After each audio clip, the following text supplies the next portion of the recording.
Is anyone undateable? This is Reid from ReidAboutSex.com. Cathy from the intimacydojo.com. And BBC did a documentary called The Undateables, people that no one was dating, and the person that wrote in defined them as people that were too old or too ugly for anyone to ever want to date. Mm-hmm. And that bothered me, so we're going to talk about it. Okay, what was bothering about it to you? One, I don't like defining anyone that way. Undateable means just like end of story. There's nothing. I thought you didn't like the BBC. They have some good stuff. All right, back on track. Sorry, Doctor Who scares me. I can't watch it. It's scary for a lot of reasons, and it is awesome for those of us who like it. Yes. Plebeians.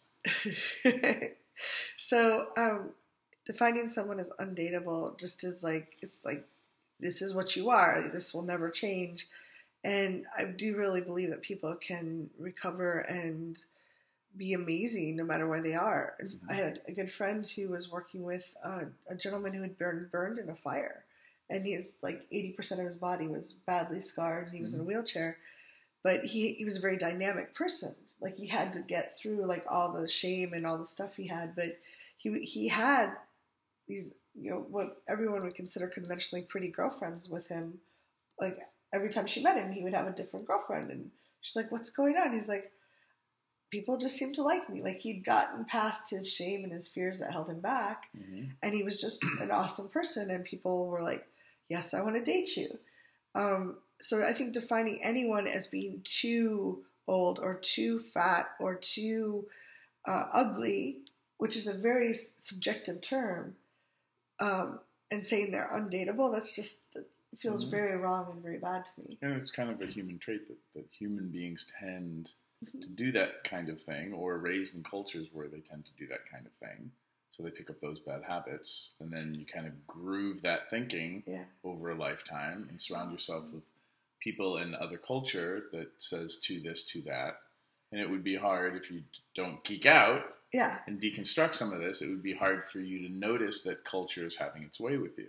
Yeah, one way to look at the culture, I love just doing this. I'll flip on the TV and go to a popular sitcom, and I'll just put it on silent for a few minutes and watch it. And you'll see that anyone who's slender and young is having a good time. Things are generally going, unless they're the kind of fall guy, but they're usually like they're having a good time. Life is going pretty well for them. They're perceived as funny, powerful, whatever. If you have someone who's larger or older, they're almost always, or someone who doesn't look conventionally pretty on the show. Cranky. They're the cranky person. They're cranky, or bad things happen, or they portray them badly. And without the sound, you can just see, like, for me, it makes it really stand out, like, how much they stereotype that. But the problem is we're seeing that over and over and over again. It kind of ingrains it. Most ads have this, too. Brene Brown just reported that the average person listens to 3 or 4 years of advertising in their lifetime, which is basically brainwashing. So if, we're shown over and over again that someone has to look size 2, blonde hair, blue eyes, certain height, to be dateable, then that's all you're going to look for. And we're kind of pushing I think of it as M&Ms. You have all these colors, but most people are like, reds are to this, browns are to this. Like, we're pushing the colors away and we're just left with greens. And we're like, maybe I'm not a green. Like, how can I get a green? And then there's not enough people to date. Maybe it's a silly analogy, but. Now there's too few. Oh, and we're back to the 2 game. That's 2 OO.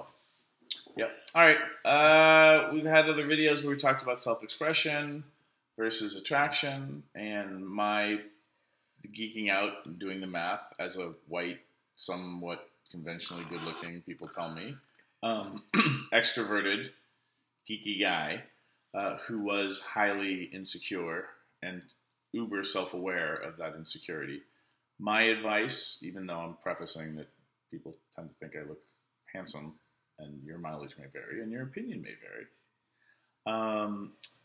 I think what I would do, my advice, is do the things that make you happy, because you being yourself and being happier, which means you need the emotional tools to work through all the shame and unhappiness that will often continue coming back for you once you get the hang of that those waves of shame or waves of I don't deserve this are just normal, because I still go through them, and you have the tools to continue feeling that stuff as you move forward and be yourself.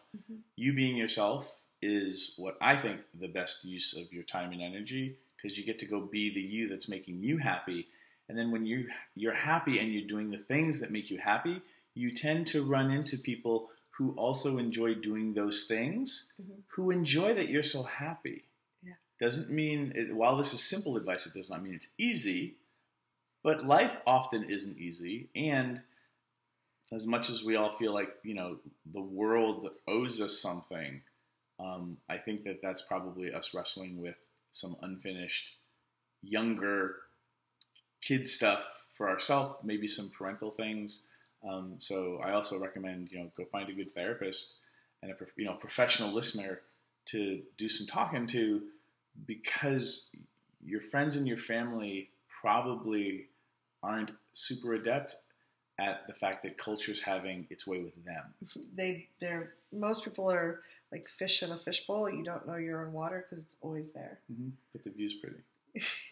So if you want to stay in your fishbowl, totally cool. Totally cool. Don't jump out of the fishbowl. And if there's this huge paw coming in trying to bat you, watch out, stay away from the paw. And subscribe. Thanks for tuning in, Sex Geek. If you would like to continue with the brain sex, do me a favor and click subscribe right here. If you'd like to watch me on social media, that's where you're going to go. Next video, maybe? And if you really would like your own Sex Geek t-shirt, please click right here, right now. Boop.